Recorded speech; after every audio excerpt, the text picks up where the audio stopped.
Atou Matoubouana, à l'époque gouverneur, a Egosala tout pour destituer président Matousila pour que Jean-Claude Mvouemba accote na kita Bokondi. Boyebi sort nango, président Jean-Claude Mvouemba a zouaki pouvoir. Loko la babanaye koyoka na bien na gouverneur Atou Matoubouana, boyebi marambo lekaki, bambongo ebima, etikalaki muke ba député babunda, ba minable finga minagata salle. Président Matousila a boyi kotika kita Bokondi parce que ya linga kite makambo ya ba COP. Il y a l'ingagité gouverneur aux Zimbongo na province, assemblée provinciale et Yébaté. Ma carrière politique est longue. C'est par rapport à quoi? C'est depuis les années 78 que j'entendais parler de Tshisekedi Wamulumba.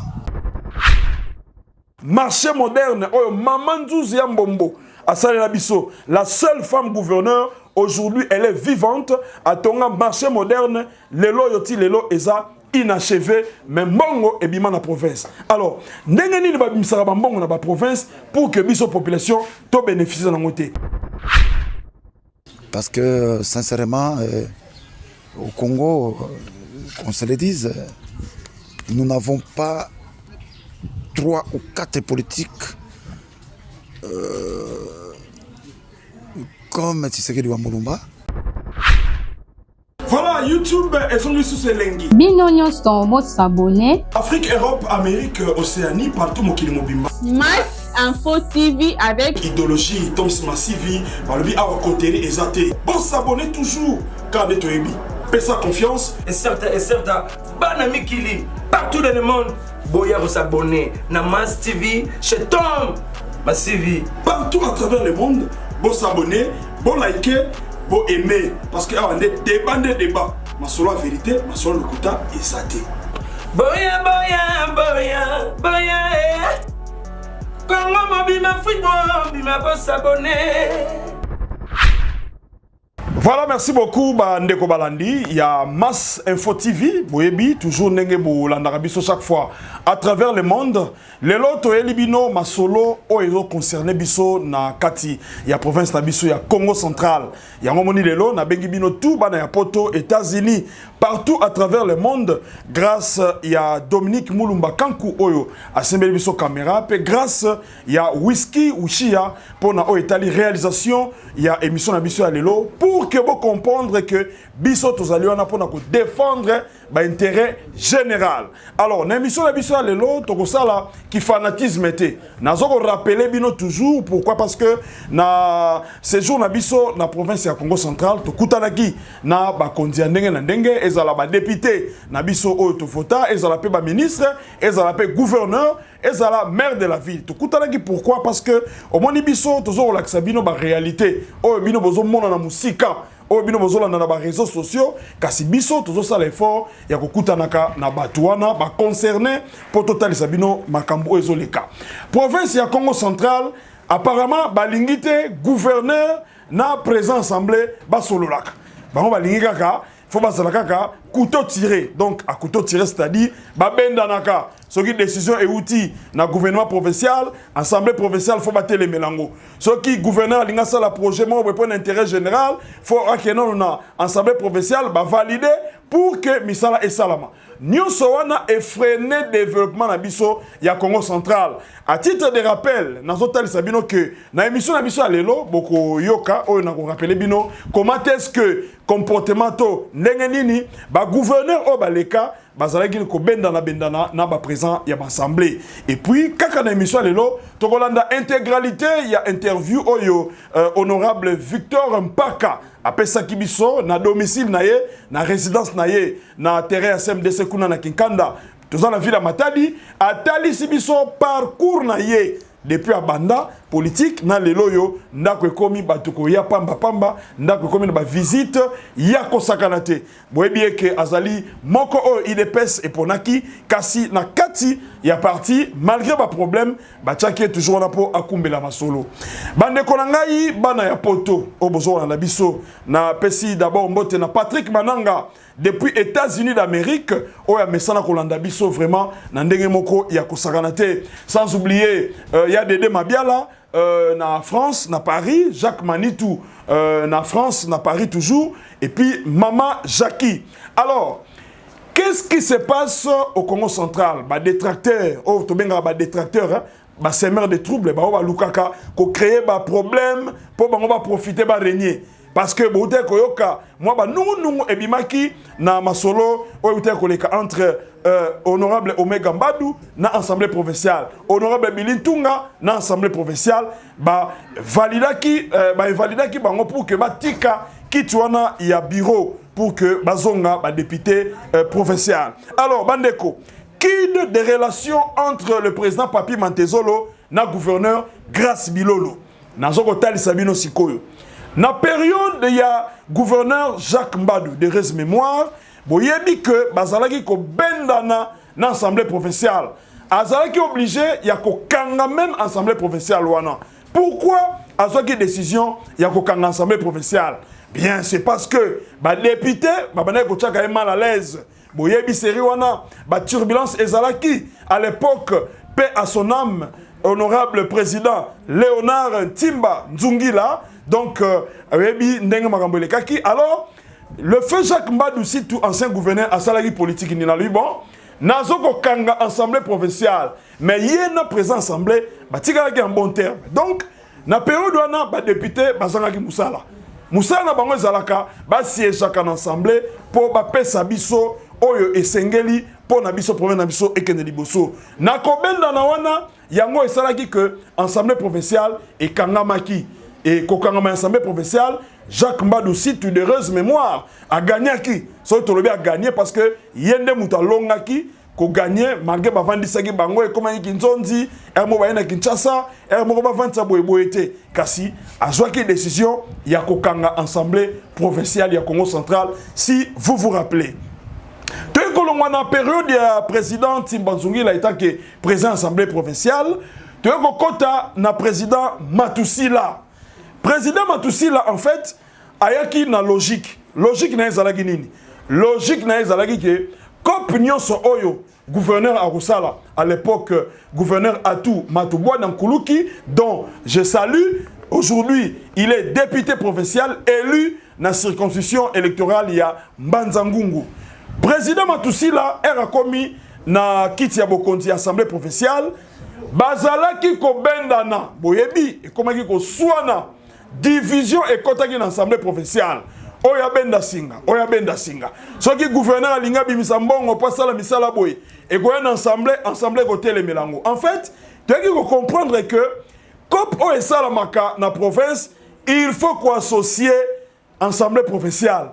Ne omoni président Matousila a tomokaki boyebi ba minable bima. Ba minable tikala muke kutuba bunda. Donc tikala ke muke Jean-Claude Mvwemba na honorable Matousila ba bunda na assemblée. Wana bino mo bobi ba histoire yango nazo ko rappeler bino. Alors, et ko sala que Atou Matoubwana à l'époque gouverneur a ko sala tout pour destituer président Matousila pour que Jean-Claude Mvwemba akota na kiti ya Bokondi. Boyebi sort nango président Jean-Claude Mvwemba era zwaki pouvoir. Lokola babana ko yoka na bien na gouverneur Atou Matoubwana, boyi marambo lekaki, bambongo ebima, etikalaki muke ba député ba bunda, ba minable finga minagati ya salle.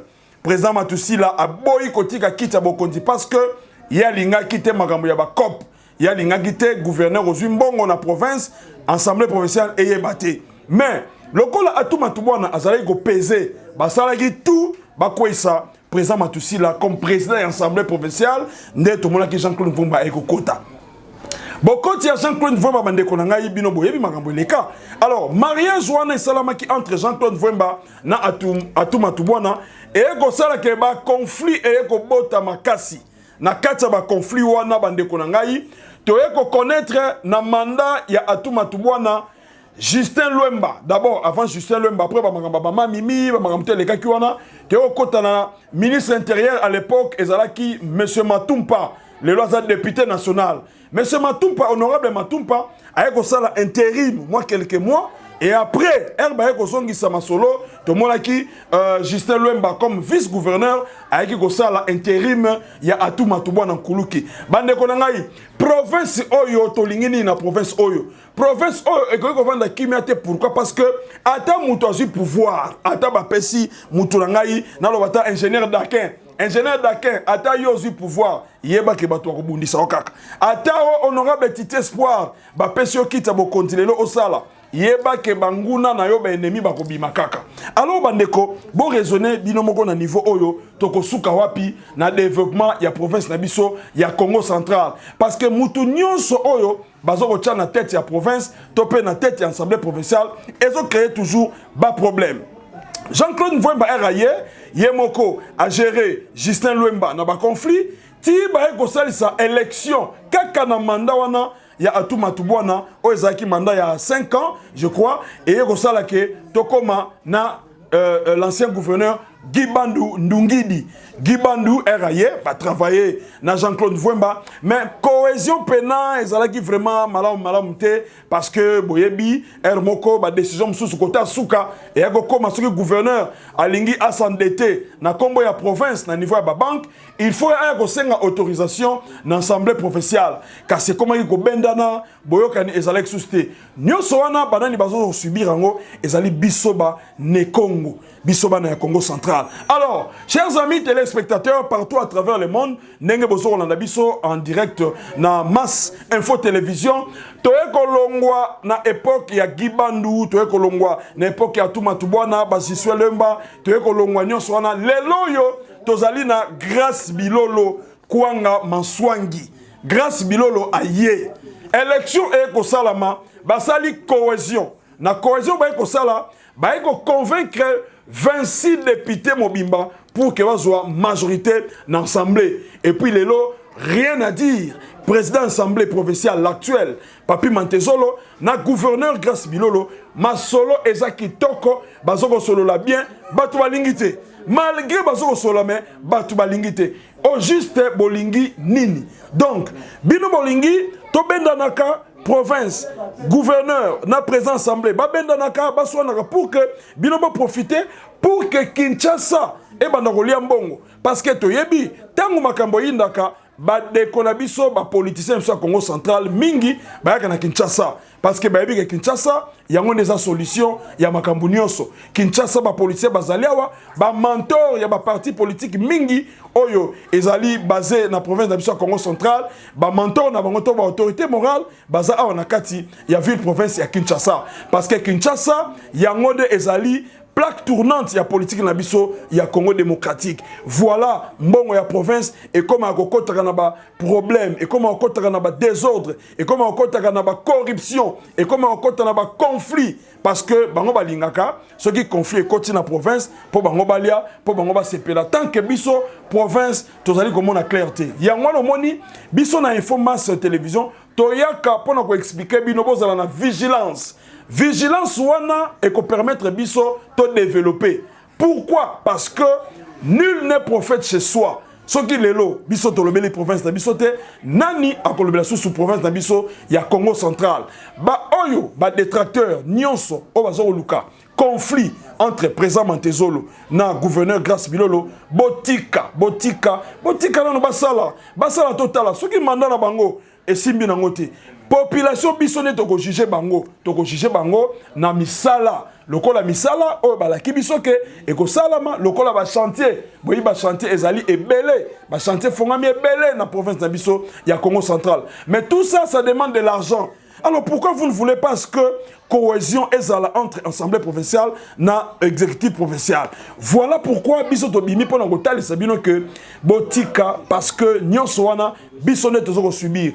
Toza na 2025, Kalaming te 2026, Torokota na 2027, 2028, l'élection ezali. Ce qui est loyo, va servir bisoté, na nenge balaka ki biso. Mais koyebana, aujourd'hui ba chantier ezali, stade de Lumumba, Tisiko tozo mona ba fort oyo, gouverneur azom meka kosala po ba achever stade wana. Marché moderne oyo Mamandouzi ya Mbombo, asali na biso, la seule femme gouverneur aujourd'hui elle est vivante à Tonga marché moderne lelo yoti lelo eza inachevé mais mbongo ebima na province. Alors ndenge nini babimisaka bambongo na ba province pour que biso population to bénéficie na ngote. Voilà pourquoi biso to bimi awa potoloba en tout cas pour que makambwana ebako sila. Yango boy nazo profiter ko signaler honorable Mavungu Chiku, Otobengaka Kazim Fwadi, Eli de Sekebanza, papa Bino Bozana Bobunda, pour naïbi que assemblée Oyo, Batoamine ne Bazali, notable belé bakoti l'assemblée, et pourquoi pas les directeurs Aris Mavungu, je vous salue de loin. Naïbi malgré Ernazonga et Kinshasa, Tokutala Kiteme, Tozali toujours de loin ou de près. Héritier Kuba, Yozali Lissou niveau, il y a Kinzamvote, Naïbi Keza 24e commune, il y avait la Kinshasa, plutôt 25e commune, il y avait la Kinshasa, et pourquoi pas honorable Duif Mananga, Oyobana Matadi, Bavotaki, totali restitution parlementaire et l'équipe qui toko makasi et Nengana Lobaki, toko silisa l'histoire na biso alelo. Pobotala nini honorable Victor Mpaka Swami appelle ça qui ba détail ya parcours nae a expliqué ki biso nini bazoko collaborer na gouverneur na assemblée provinciale parce que boye ba ke ba ministre ceux qui ba sali problème ba yaka na assemblée pour ba entendre bango ba mention otobenga ba mention ba question orale ezalaka donc ba mention incidentielle ba ko benga ministre pour que aya ko sala compte rendu na ndenge azoko gérer ministère nae Océan Patinzuzi ou Makengedi voilà yé azoko sala misala pour la province ya Congo central oyo bachaki wana malgré na boma tozoyoka bandeko na bisa boma bazole lanzela tisco ezoko sila te mais tout ça ça demande des moyens et je salue encore une fois de plus sur le bourgmestre Oscar Mwinga bana ya commune Mvuzi ba pesio confiance et puis Trésor Mamaye na nzanzana na entrée toujours on est ensemble sans oublier Trésor Diangé et petit frère propre depuis Angola le directeur Gino Lusanga Bino moko boyebi province na biso ndenge komi ko kende boyi ba député oyo to pesa confiance pour ba sélection musala maître Richard Toutou je suis de cœur avec vous toujours là toujours autorité lisungi maboko ko fungwama na béni les visionnaires awa na ville province ya Kinshasa Papi Mwoyo, sans oublier les combattants de tous les caméramens, toujours au niveau de l'Assemblée provinciale. Alors, bana poto, Madame Pinangoma, naebi ke kalamingi te rozana biso, awa na République de du Congo, to rozala toujours, ensemble na des Papi Ngoma. Pourquoi pas Pichou Maïza, donc je vous salue, grand frère propre, et pourquoi pas Blanco Maïza. Hervé Mankenda, nous sommes toujours de cœur avec toute la famille, et pourquoi pas Itian Fuma, et sans oublier également Coco Konde depuis Vietnam, place Azali, Maman Chantal Kikouma, Nora Kiaboula, Tosimba Nabiso sont ensemble pour que la raison est à la source que ce qui problème est quoi dans le Congo central, Baya Kapa Nabiso ba jeune pour que batinda ba jeune, bokende bolo babou. Biso tolingi ba mama kambonate. Biso problème c'est ali que bo travailler pour que province Nabiso et reprendre ambiance na ngondenge zalaki. To mesana na kimia, botika biso na kimia. Ba oyo nyonso bazoluka désordre, to kotanga ba kombo na bino. To kobanda siko kotanga ba kombo na bino pour te reverser bino na population que voilà au bino bozo sala, bozo lunga bo déstabiliser province oyo. Soki ba cheyo, o kwa ko sala. Bon soki ba cheye, a kwa ko sala. Botika ba o bazo ko sala. Quelle que soit la durée de la nuit, le soleil finira toujours à apparaître. Voilà, nous sommes arrivés à la fin. Il y a Masolo, le Lokasi, Torokabona Boete, Bolanda intégralité. Il y a honorable Victor Swami Mpaka, Nenga Salakba détail, Atali Sibiso, relation Oezali entre Assemblée provinciale, na exécutif provincial, en l'instant. Mariage à Kitoko, Bazo Solo la bien. Ce qui mbongo lingebi mafoba yebe ko sala bisala dini so basala be chaque fois bomona gouverneur Zotambola na président et assemblée honorable Papi Mantezolo. Voilà, c'est par ici que je vous dis au revoir et on se retrouve à la prochaine. Toujours c'est grâce il y a Makasi, il y a Otobengi Dominique Mulumba Kanku, il y a Zaki Nabiso na sima caméra et pourquoi pas la réalisation Whisky Wushia. Bobenga Rabiso, ceux qui va prendre mes alliés, ils ont le mariage, ils ont la fête, ils ont le tournage, nyonso ata ba film mais tokoma kosala awa. Na ba clip nyonso en tout cas, bon hésiter te bobenga toujours na numéro eza affiché na ba ya écran na bino pour que tu gardes contact. Merci. Quant à moi je vous dis au revoir et on se retrouve à la prochaine. Merci messieurs les journalistes de pouvoir m'approcher pour que nous puissions passer ce focus ce samedi. C'est par la volonté de Dieu que nous nous sommes retrouvés ici pour que nous puissions passer ce focus. Je suis très content de vous recevoir par le fait que vous êtes un journaliste d'investigation. Vous chassez les informations pour que ces informations soient mises à l'abri sinon de tout le monde, pour que nous sachions, la population puisse comprendre réellement ce qui se passe à travers la province ou sinon les pays en général. Bon, Swamipaka Victor, c'est un opérateur politique. Je suis membre effectif de l'UDPS, président fédéral actuellement. Ma carrière politique est longue. C'est par rapport à quoi? C'est depuis les années 78 que j'entendais parler de Tshisekedi Wamulumba, de Rez Mémoire. Je me disais, ce papa ici auquel nous entendons parler, peut-être que demain je serai comme lui. Et je ferai l'essentiel et le nécessaire dans ma vie pour que je le voie. C'est comme cela que, comme j'avais prémédité de très bonnes pensées dans ma vie, pendant que je grandissais, parce que j'étais encore à l'école primaire finalement, et quand je grandissais, je terminais mes études secondaires, tout ça, et vraiment l'ampleur ou sinon la posture de Tshisekedi Wamulumba ne faisait qu'accroître. Alors c'est comme cela que je m'étais dit, je serai un modèle pour lui, par rapport à son comportement, par rapport à sa façon d'agir, par rapport à sa politique. Parce que sincèrement, au Congo, qu'on se le dise, nous n'avons pas 3 ou 4 politiques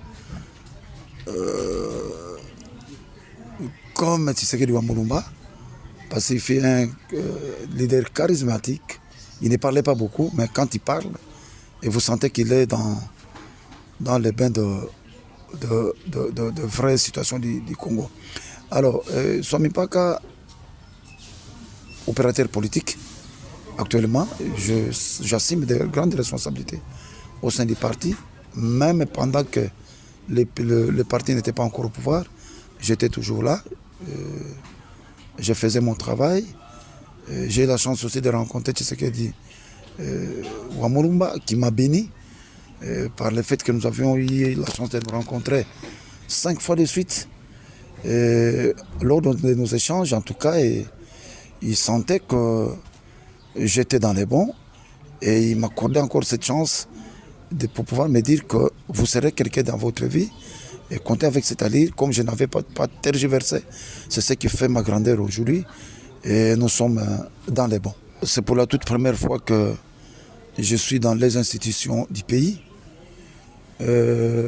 Bon, c'est par la volonté de Dieu que je suis rapporteur, parce que moi-même je ne m'attendais pas à ça, parce que au vu de ce que je faisais ou les services auxquels je prestais, un enseignant auquel marginalisé dans les paiements, tout ça, bon, Dieu m'a fait grâce, j'avais tenté pour la première fois, et ça aussi réussi. Mais tout ce que je peux dire, pas seulement Dieu, mais étant humain, nous savons contrôler nos langages, notre comportement vis-à-vis des tierces, sinon la population évidemment. Parce que actuellement, lorsque vous n'êtes pas en bon terme avec la population, ne comptez plus sur elle. Hein? Donc moi, en tant qu'enseignant, je m'étais rabaissé, parce que dit-on que c'est la Bible qui le déclare d'ailleurs, hein? Tout celui qui se rabaisse, Dieu peut l'élever, et celui qui se relève, Dieu l'abaisse. Donc c'est comme cela que c'était un miracle pour moi, parce que j'ai eu à affronter de grands challengers qui furent d'ailleurs des millionnaires, mais un enseignant qui a tenté sa chance, et Dieu a même mis sa main sainte là-dessus pour que je sois élu député. Et j'avais tenté aussi au bureau, me faire comme membre du bureau, et Dieu aussi m'avait aidé. J'ai été élu avec 22 voix sur 40. Et bon, mon challenger en avait fait, je pense, 18 pour totaliser les effectifs que nous avons au sein de l'Assemblée. Donc j'ai eu cette chance d'être appelé, d'être élu, sinon rapporteur de l'Assemblée. Bon, c'est une tâche difficile, oui. Facile, non. Dangereuse, non. Parce que personne n'est né, je ne suis pas né évidemment rapporteur. C'est un travail où nous nous apprenons. Nous avons des agents de carrière qui sont là, des chevronnés qui m'encadrent également. Donc,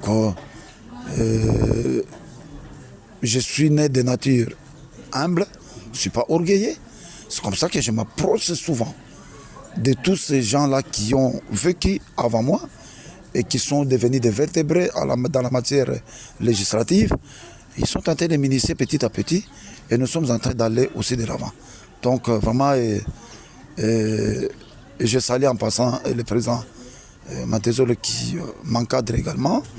Je salue les membres du bureau, je salue tous les collègues députés qui sont avec nous. Je salue évidemment le gouverneur qui a aussi, qui est en train de contribuer aussi afin que je puisse aller de l'avant. La politique, c'est une lutte de tous les jours.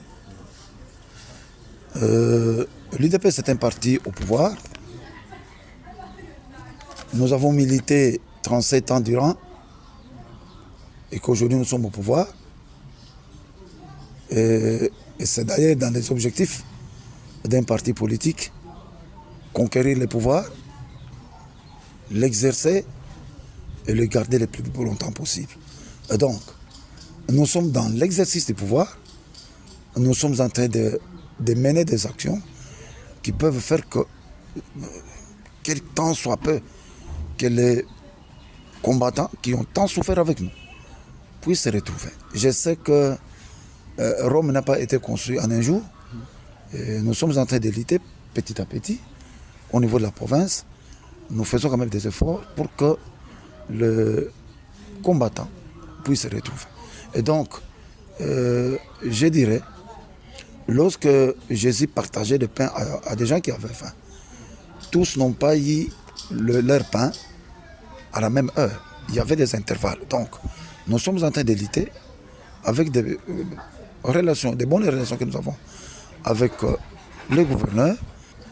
La cohésion, c'est l'union, c'est l'unité sinon, dans la diversité.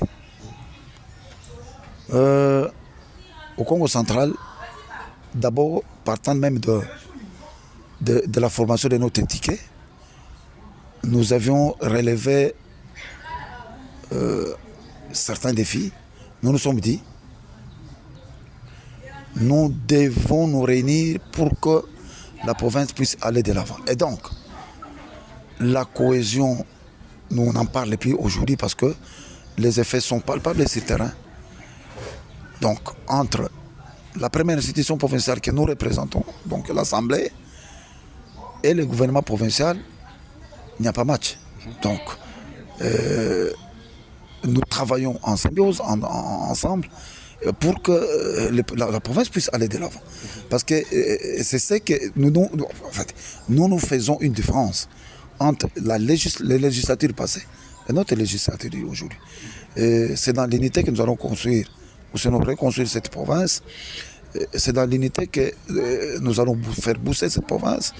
Et c'est dans l'unité que le peuple du Congo, ou le peuple du Congo central, va se retrouver. C'est inutile de nous entretuer, de nous déchirer entre nous. Nous devons regarder sur une même direction pour que la province puisse aller de l'avant. Voilà, YouTube, elles sont sous ces lengi. Bino nyonso mo s'abonner. Afrique, Europe, Amérique, Océanie, partout mokili mobimba. Mass Info TV avec Idéologie, Toms Massivi, par le biais à côté et Zate. Bon, s'abonner toujours, car de Toebi. Paix sa confiance. Et certain, Banami Kili, partout dans le monde, Boya vous s'abonner. Na Mass TV, chez Tom. Massivi. Partout à travers le monde, bon s'abonner, bon liker, bon aimer. Parce que on est débat. Ma solo la vérité, ma solo le kouta et ça t'est. Boya. Quand on m'a ma fouille, bon s'abonner.